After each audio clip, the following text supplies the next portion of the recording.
Okay, this video we're going to look at the Dan Pink video in regards to motivation, and we're going to, because what's it, jump in and out of it because that way. Now, it's very important that before you go through this video lecture that you actually watch the Dan Pink video on its own. Okay, so if you haven't watched the Dan Pink video on its own, stop, go back and actually go through and actually have a look at the video and then come back to this one. Okay, so let's go through regard this one, and as I said, we will go through the video, we'll stop it at certain places and then because we will discuss the rest of it that way.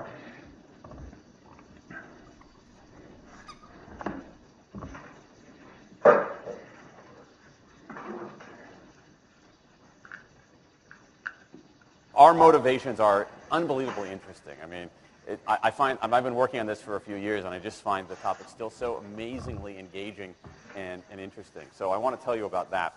The science is really surprising. The science is a little bit freaky, okay? We are not as endlessly manipulable and as predictable as you would think. There's a whole set of unbelievably interesting studies. I want to give you two that call into question this idea that if you reward something, you get more of the behavior you want. If you punish something... This material that Dan Pink is actually speaking about is the theories and stuff that if you actually look at the Herzberg, Maslow's hierarchy of needs. And this is the whole area because where psychology, sociology has been looked to regarding because of how actually people think, how to react to certain circumstances we go through it. Okay. The image in front of you, because it's on the basic inherent model regarding, which links with McGregor's theory. If you want something, to reward something, you get more of that behavior. If you punish something, you get less of it. Okay, it's the fundamental concept of organizational structures and how most management actually works as well. And when you actually look at it from a science point of view, there's some very interesting decisions that way, as Dan goes on to explain. You get less of it. So let's go from London to the mean streets of Cambridge, Massachusetts, in the northeastern part of the United States. And let's talk about a study done at MIT, Massachusetts Institute of Technology. Here's what they did. They took a whole group of students, and they gave them a set of challenges. Things like memorizing strings of digits, solving word puzzles, other kinds of spatial puzzles, even physical tasks like throwing a ball through a hoop. Okay, they gave them these challenges, and they said to incentivize their performance, they gave them 3 levels of rewards. Okay? So if you did pretty well, you got a small monetary reward. If you did medium well, you got a medium monetary reward. And if you did really well, if you were one of the top performers, you got a large cash prize. Okay? We've seen this movie before. This is essentially a typical motivation scheme within organizations, right? We reward the very top performers. We ignore the low performers and the other folks kind of in the middle. Okay, you get a little bit. So what happens? They do the test, they have these incentives, here's what they found out. 1, as long as the task involved only mechanical skill, bonuses worked as they would be expected. The higher the pay, the better their performance. Okay, that makes sense. But here's what happens. But once the task called for even rudimentary cognitive skill, a larger reward led to poorer performance. Now this is strange, right? A larger reward led to poorer performance? How can that possibly be? Now, what's interesting about this is that these folks here who did this are all economists, 2 at MIT, 1 at the University of Chicago, 1 at Carnegie Mellon, okay, the top tier of the economics profession. And they're reaching this conclusion that seems contrary to what a lot of us learned in economics, which is... So this is the key point that Dan is actually raising.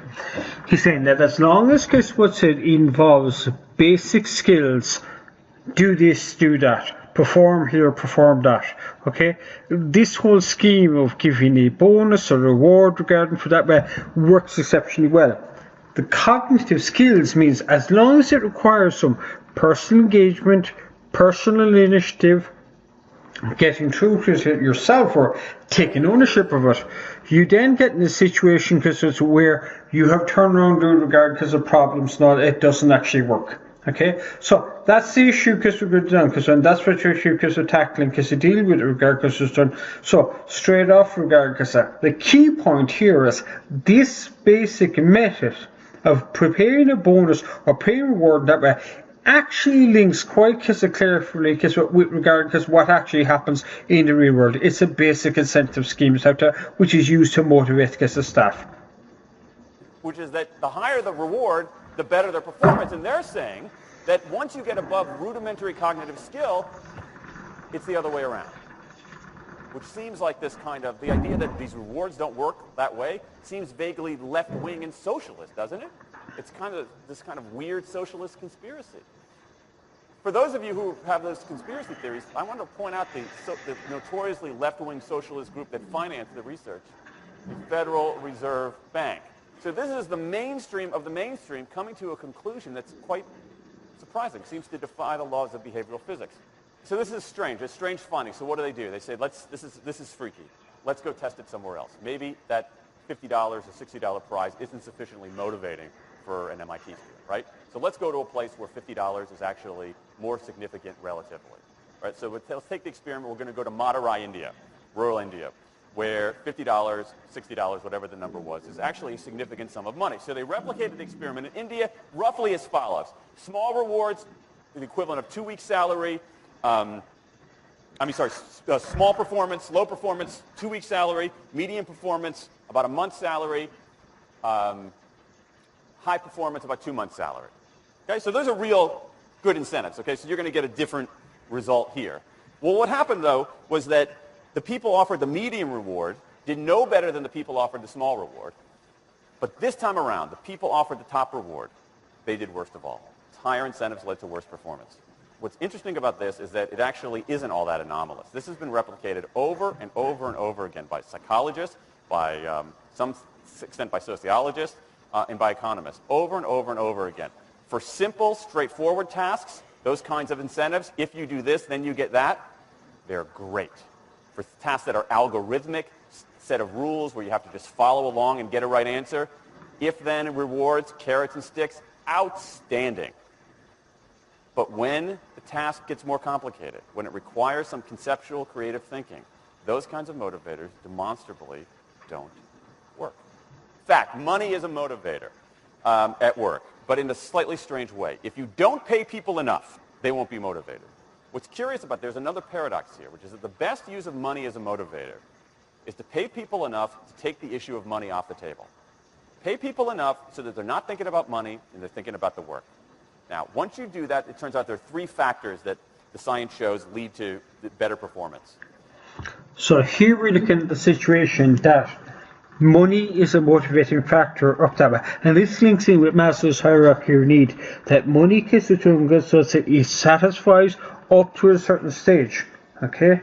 But it only gets with rewards, gets with that, gets with better home, better car, because the money is not the motivating factor. It is that it helps satisfies your needs. Okay? But this is okay for basic A, B, C jobs. Do A, do B, you will get C regardless. But once it goes beyond that, once it's creative thinking, once it's self-involvement, once it's self-actualization, belief, self-driven, money doesn't motivate regardless. Okay? And we see that regardless. And now, because we're going to look at it, what 3 factors actually lead to better performance once you go beyond the basic ABC? Not to mention personal satisfaction. Autonomy, mastery, and purpose. Autonomy is our desire to be self-directed, to direct our own lives.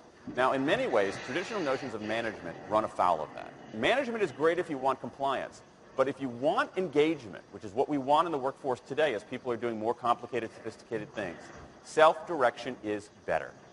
Let me give you some examples of this, of almost radical forms of self-direction in the workplace that lead to good results. Let's start with this company right here, Atlassian, an Australian company. It's a software company, and they do something really cool. Once a quarter on a Thursday afternoon, they say to their developers, for the next 24 hours, you can work on anything you want. You can work on it the way you want. You can work on it with whomever you want. All we ask is that you show the results to the company at the end of those 24 hours in this fun kind of meeting, not a star chamber session, but this fun meeting with beer and cake and fun and other things like that. It turns out that that one day of pure, undiluted autonomy has led to a whole array of fixes for existing software, a whole array of ideas for new products that otherwise had never emerged. One day. Now, this is not an if-then incentive. This is not the sort of thing that I would have done 3 years ago before I knew this research. I would have said... And that's key. So Atlassian turn around to the management step back. They let the staff off. They turn around to Garden Christmas and said, one day you go to a turn. And this has now become mainstream. Okay, Google, Microsoft Office. You can see this in the whole design and layout and structure because of their office buildings, the glass walls, the communal settings. That it doesn't have that office feel on it. This allows the people to get through it. So area is regard that we need these people to be in an environment where they can share, they can contribute, they can support and all this as well. So that is and let's be key, this type of autonomy, this type of self-direction only works for certain people and only works in certain industries. So for example, in a rules-based situation, because such as an accountancy practice where it's generating accounts now, this would not work. Okay, there would be too much distraction, too much movement away, because there is no need for creativity, there's no need for innovation, but where there is this degree of of culture will shift so that people actually look at regard putting the employee centre and creating the environment that they can think outside the box is very, very critical. You want people to be creative and innovative? Give them a freaking innovation bonus. If you can do something cool, I'll give you $2,500. They're not doing this at all. They're essentially saying, you probably want to do something interesting. Let me just get out of your way. One day of autonomy produces things that had never emerged. Right, let's talk about mastery. Mastery is our urge to get better at stuff. We like to get better at stuff. This is why people play musical instruments on the weekend. You got all these people who are acting in ways that seem irrational economically. They play musical instruments on weekends. Why? It's not going to get them a mate. It's not going to make them any money. Why are they doing it? Because it's fun, because you get better at it, and that's satisfying. Go back in time a little bit. I imagine this if I went to my first economics professor, a woman named Mary Alice Schulman, and I went to her in 1983 and said, Professor Schulman, can I talk to you after class for a moment? Yeah.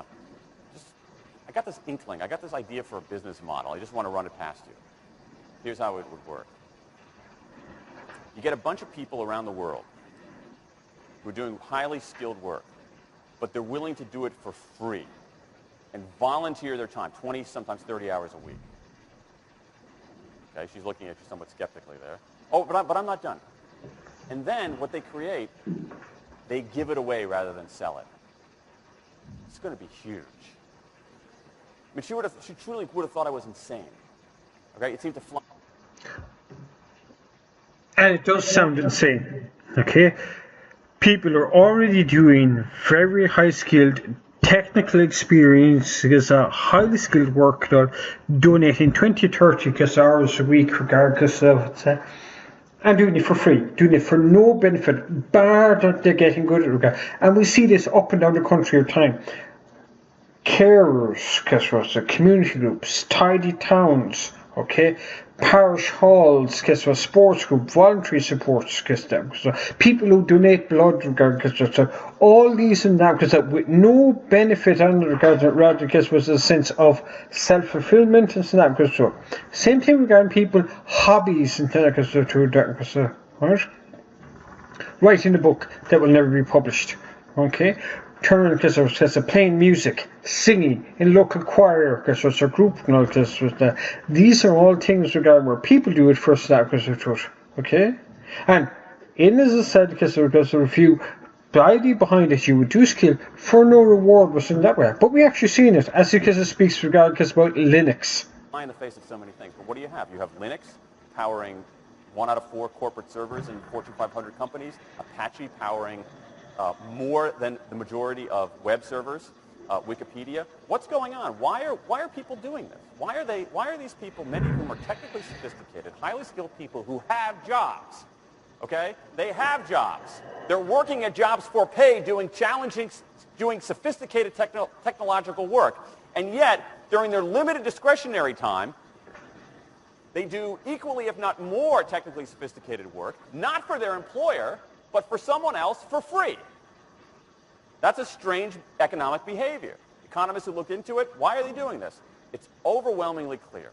Challenge and mastery, along with making a contribution. That's Okay, so here's the issue because that we're looking at that way because Linux, which powers as I said because only fork the huge service done, Apache because it runs basically the entire internet because done, are all for free. Anyone can get access to the software code. Anyone can adjust it because contribute done. Wikipedia probably proves the most best word example because we're highly technical knowledge, not as good as you would get in because Encyclopedia Britannica, which has pretty much destroyed the whole business model of Encyclopedia Britannica and Encartia because completely done for free. Because why is that done? Yes, we've seen the mastery. Yes, we've seen the autonomy because to do the guess that's it. But the key issue is people need to see that they have a purpose. What you see more and more is a rise of what you might call the purpose motive. Is that more and more organizations want to have some kind of transcendent purpose. Partly because it makes coming to work better, partly because that's the way to get better talent. And what we're seeing now is, in some ways, when the profit motive becomes unmoored from the purpose motive, bad things happen. Bad things ethically. Just look at the banking scenario, 2007 onwards and all, where the whole purpose of banks, about financial institutions encouraging support was changed, and it became into profit-driven entities, and solely profit-driven. They lost the direction of supporting business, encouraging, providing customer service for the clients as well, and just because the people became a resource to actually being used. And we've seen that in a huge amount of companies on there. And we've seen now, we have seen the direction and drive has occurred because people's in whole cases of well-being is actually down of people feeling connected, feeling considered, feeling valued, people not as a resource to be utilized, but people as a resource to be protected, to be mined, to encourage and promote it. Sometimes, but also bad things just like not good stuff, like crappy products, like lame services, like uninspiring places to work. That when the profit motive is paramount, or when it becomes completely unhitched from the purpose motive, it just, people don't do great things. More and more organizations are realizing this and sort of disturbing the categories between what's profit and what's purpose. And I think that actually heralds something interesting. And I think that the companies, organizations that are flourishing, whether they're profit, for profit, or somewhere in between, are animated by this purpose model. Let me give you a couple of examples. Here's the founder of Skype. He says, our goal is to be disruptive, but in the cause of making the world a better place. Pretty good purpose. Here's Steve Jobs. I want to put a ding in the universe. All right? That's the kind of thing that might get you up in the morning and racing to go to work. And it is because issues. Steve Jobs has created because what's a true Apple, because one of the most innovative companies that are out there. The whole Skype now situation because that way. That if you go back 10, 15, 20 years ago, that someone would immigrate to the United States or Australia, that would actually be the end of it. Skype, Facebook, FaceTime has all what's allowed because they're welcome that much smaller, and us because we go through it. Similarly, regards because Ryanair, because they're disrupting the whole way because the aviation industry works to actually make it more open and able for people to actually get to fly. By creating the purpose, by creating the drive behind this, and giving something people to actually work for, rather than just making money for the corporate, because these have encouraged people to go and beyond and allow them to be more creative, more inventive, and more design. And by motivating these people, by listening to your staff, by putting them as a key area, it has allowed these companies to grow to some of the biggest and most respected organizations in the world. So I think that that we are purpose maximizers, not only profit maximizers. I think the science shows that we care about mastery very, very deeply, and the science shows that we want to be self-directed. And I think that the big takeaway here is that if we start treating people like people and not assuming that they're simply horses, slower, smaller, better-smelling horses, if we get past this kind of ideology of carrots and sticks and look at the science, I think we can actually build organizations and work lives that make us better off, but I also think they have the promise to make our world just a little bit better.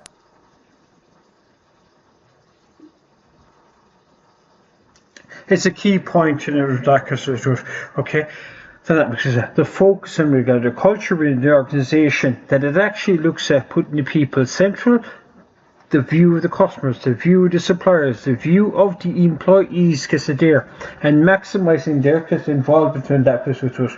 Okay, by doing that, regarding we break down the boundaries that exist now, because when staff become engaged, staff become committed, and staff then are prepared to do that little extra. Okay, this is our view on Kisser's whole regard review Kisser Dan Pink. What you think? What's his issues? It should help you go and look at the motivational side of the organisation, because that goes through. So happy out. Okay, we'll see you in the next video.